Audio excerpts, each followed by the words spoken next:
네, 다음으로는 영잘국이 가지고 있는 배치 전략 프로세스에 대해서 말씀을 드리겠습니다. 네, 일단 배치 전략 프로세스는 크게 두 가지로 나눠지는데요. 첫 번째는 학업과 활동 점수 합산 평균 등급을 계산을 하게 되고요. 기존 경쟁률 그리고 최종 경쟁률을 통한 통합적인 전략을 저희가 사용을 하여 학생한테 적절하게 대학을 배치하게 됩니다. 일단 해외 고학생 같은 경우는 인터뷰를 통해서 저희가 고교 커리큘럼과 수업 및 평가 방식에 대해서 구체적으로 이해를 해야 합니다.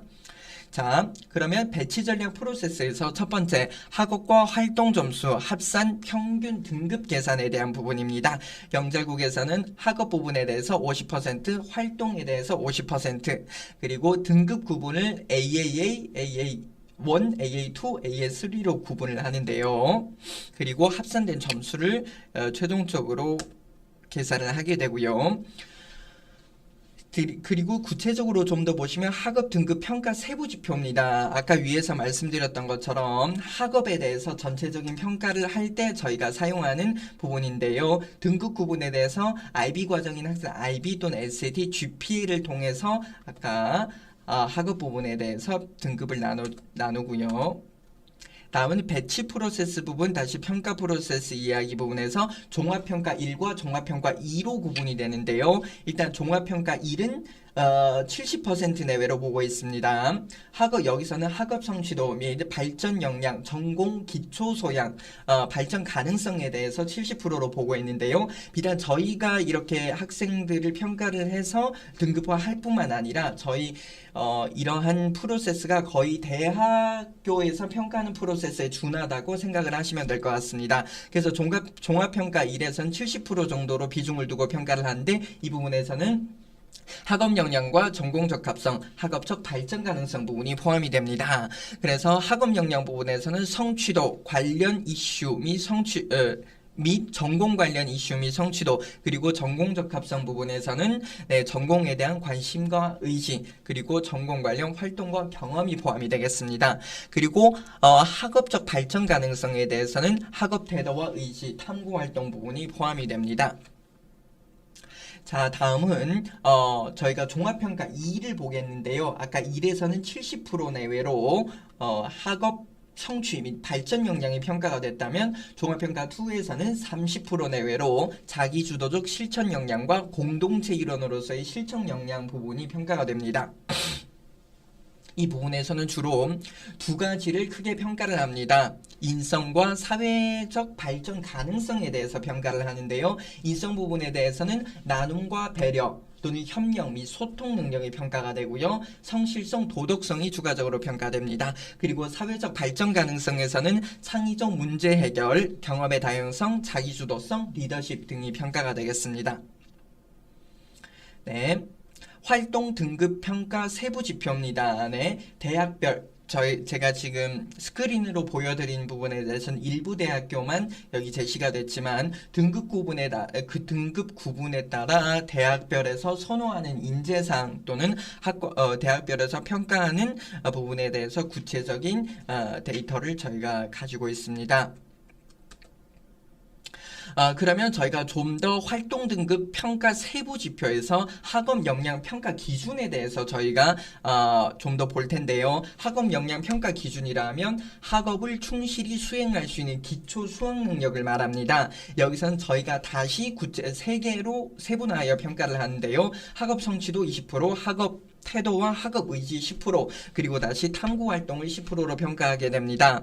그래서 여기서 첫 번째 학업 성취도 부분을 보면 교과목의 석차 등급 또는 원점수를 활용해 산정한 학업 능력 지표와 교과목 이수 현황, 그리고 노력 등을 기반으로 평가한 교과의 성취 수준이나 학업적 발전의 정도에 대해서 구체적으로 평가를 하게 되는데요. 다시 세부 문항으로 10개로 나눠서 평가를 하게 됩니다. 그리고 다음 등급표를 보시면 AAA부터 AA3까지 저희가 세분화되게 등급화를 하게 되겠습니다. 다음 학업 태도와 학업 의지 부분에 대해서도 구체적인 내용 설명과 함께 저희가 세부 문항 4개로 다시 구분하여 구체적으로 평가를 하게 되고 등급 기준 역시 마지막 표를 참조하시면 됩니다. 탐구활동 10%에 대한 부분도 부분은 어떤 대상에 대해 호기심을 가지고 폭넓게 탐구할 수 있는 능력에 대한 부분 역시 세부 문항을 다시 4개로 나눠서 구체적으로 평가를 하게 됩니다. 다음으로는 전공적 합성입니다. 전공적 합성이 30%였죠. 그래서 전에 말씀을 드리는 학업 역량 평가 기준과 전공적 합성 부분은 아까 말씀드렸던 종합평가 1 부분에 해당하는 부분입니다. 그래서 전공적 합성 부분도 다시 세분화하여 전공 관련 및 교과목 이수 및 성취도에 대해서 10%, 전공에 대한 관심과 이해 10%, 탐구활동 10%로 다시 구분을 하게 됩니다. 세부 문항은 각각 3개씩. 점수 배정 부분입니다. 밑에 3%인 경우는 각자 1.5%로 구분하여 평가한다라는 부분을 참조하시면 되겠고요. 다음은 아까 종합평가 두 번째 부분인데요. 인성 부분과 발전 가능성에 대한 평가입니다. 인성 부분 역시 모두 5가지로 다섯 가지로 평가를 하게 되고 각각의 세부 문항에 대해서 또는 결과적으로 등급 전체 평균 등급화를 실시합니다. 다음 발전 가능성 역시 4가지고요. 이 부분에 대한 것을 최종적으로 등급화를 실시를 합니다. 자, 그래서 배치 전략 프로세스 응용편에 대한 부분을 보여드리겠습니다. 그러면 제가 아까 길게 복잡하게 저희가 세부적으로 평가되는 부분에 대해서 말씀을 드렸는데요. 그러면 이것을 최종적으로 어떻게 완산을 하여 여러분들한테 보여드릴 것이냐 또는 학생한테 적합하게 대학 배치에 대해서 이걸 활용할 것이냐 라는 부분인데요. 제가 현재 화면에 나오는 관계로 맨 끝쪽 부분이 조금 잘렸습니다. PPT는 저희가 영잘고 카페 게시판에도 올라갈 것이라서요. 여러분들께서 안 보이는 부분에 대해서는 조금 양해를 부탁드리고요. 그러면 학업 등급평가 내용 부분입니다. 아까 고교 성적, 어학 성적, 학업 증명서를 바탕으로 점수를 파악하고 다음 단계에서 종합평가 1 그리고 종합평가 1에서 학업 역량과 다시 전공적 합성으로 구분돼서 평가를 하겠고요. 활동 등급 평가가 1단계, 2단계로 나눠서 여기서 보신 것처럼 평가가 됩니다. 그리고 저희가 종합평가 일부분에 대해서 오른쪽 맨 위쪽을 보시면 종합평가 1에 대해서 저희가 최종 점수가 환산이 되고 이것에 대한 등급을 계산을 하게 되겠죠. 아까 보여드렸던 것처럼 AAA, AA1 또는 AA2, AA3 등급으로 나뉘게 되고요. 다음 종합평가 1에서 전공적 합성에 대한 부분 역시 점수와 등급으로 판단이 됩니다. 다음은 활동 등급 평가 단계에서는 주로 종합평가 2로 구분이 되는데요. 인성평가와 발전 가능성으로 나눠져서 평가를 하게 됩니다. 그리고 총점과 등급에 대해서 최종적인 평가를 하게 되고요. 희망 전공에 따라 대학 전공 배치를 참조하고 최종 대학 선정을 하여 지원 가능 대학에 대해서 저희가 가장 학생한테 적절한 대학으로 배치를 하게 되겠습니다. 좀 더 쉽게 말씀을 드리겠습니다. 배치 전략 프로세스 응용편 부분에서 지원자 등급을 판단을 하게 되고요.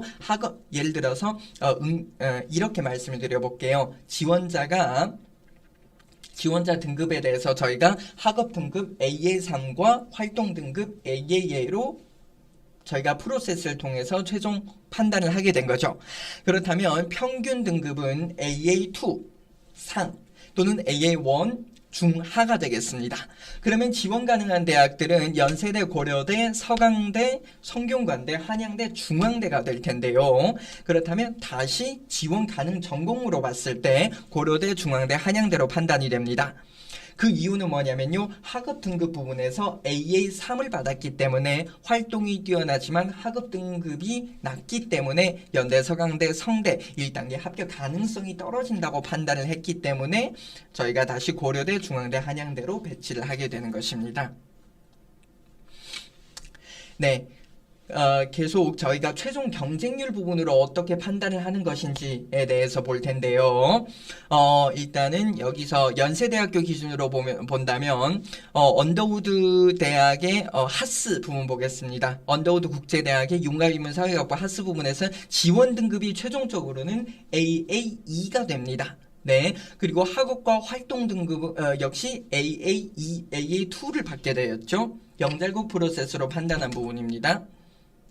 네, 그러면 하스의 지원 등급은 AA2, 학업과 활동 등급 역시 AA2입니다. 그렇다면 여기서 판단을 하셔야 되는 게 하스의 기존 경쟁률이 7대 1 이하인 경우는 지원 가능합니다.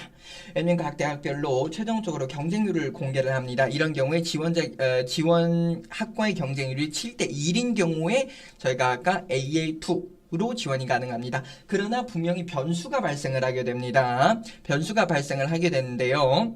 학과 등급 1단계가 상승을 하게 된 경우에요. 예를 들어서 기존 경쟁률이 7대 1이었으나 상승하여 10대 1 이하 7대 1 이상이 된다면 기존의 하스에서 저희가 판단했던 지원 등급은 AA2에서 AA1로 변수가 발생을 하게 되었죠. 즉 AA1 등급 학생 지원 가능성이 높다고 판단이 되는 것입니다. 네. 다음 그런 상태에서 넘어가서 하스가 지원 등급이 AA1로 상승을 하게 되고요. AA2 합격 가능성이 어때요? 한 단계 하락하게 됩니다. 그러므로 합격 가능성이 하락했기 때문에 재배치 또는 저희가 충분히 도전하고 싶다. 그래도 도전하고 싶다 하면 권장을 드리긴 하나 재배치 또는 도전 가능성으로 보고요. 다음은 변수 발생의 학과 등급이 2단계가 상승을 했습니다. 해외에서 굉장히 고교 과정에서 훌륭한 학생들이 많이 지원을 한 경우다 라고 하면 10대 1에서 15대 1로 경쟁률이 가운데로 이제 하스 경쟁률이 맞춰진 부분이라고 하면 AAA 최고 등급이죠. AAA 등급의 학생 지원 가능성이 굉장히 높을 것으로 판단을 합니다. 그러므로 하스 지원 등급은 AAA로 상승을 하였고 저희가 기존의 프로세스를 통해서 판단하였던 AA2 학생들은 거의 불합격을 한다. 라고 보시면 됩니다. 그래서 불합격을 한다라고 판단을 했을 때 저희가 재배치를 충분히 고민을 해야 되는 것입니다. 지원 경쟁률에 따라 이미 학과별로 분류된 코드가 변경될 수 있고요. 최종 경쟁률이 높게 나타남에 따라 학과별 등급 코드도 여기서 밑에서 보시면 5대1, 7대1, 10대1, 15대1로 구분되어 있으니 여러분 다른 학교 부분도 이 부분에 대해서 참조를 하신다면 현명하게 지원하실 수 있을 것입니다.